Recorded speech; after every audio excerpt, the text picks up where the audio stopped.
I think the time that I realized that my wife had really become unhinged and that I was actually a little bit scared for her own life. And this was probably about 3 years before she passed away. This is the first time seeing me.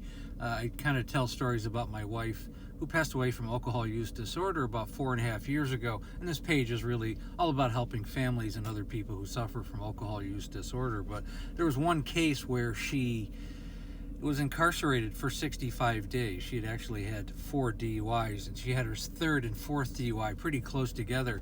So they essentially gave her a year incarceration. Unfortunately, there was overcrowding, so they let her out after 65 days.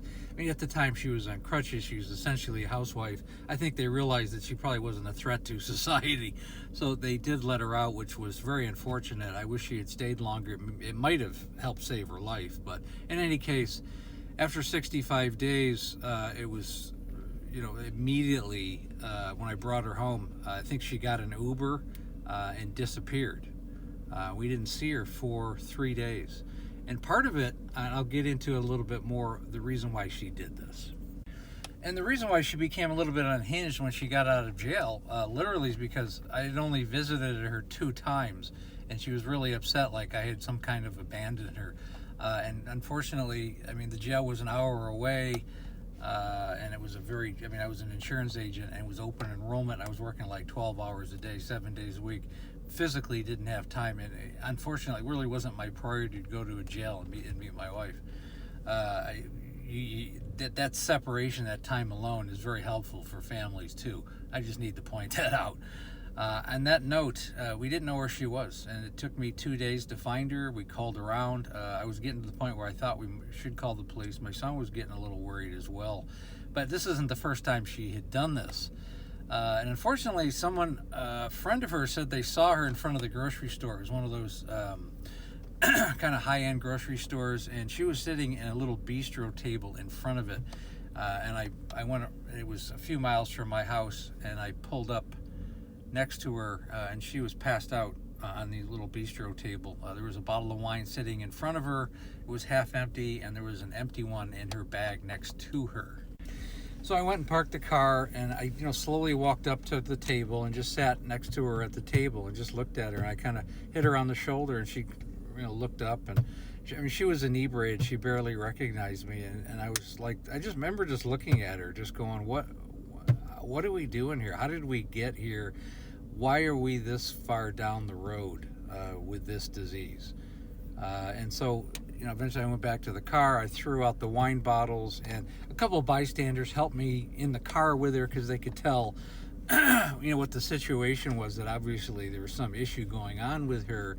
And the people around there were very kind. I had 2 people, to get her up off the chair and then, get her into my car. And it was very unfortunate. And what really got even crazier is that day she sobered up. I think I got her like in the morning around 11 o'clock. And by 4 in the afternoon, she had sobered up. And again, I don't know how she got it, but she managed to get an Uber, and she disappeared again for a couple days.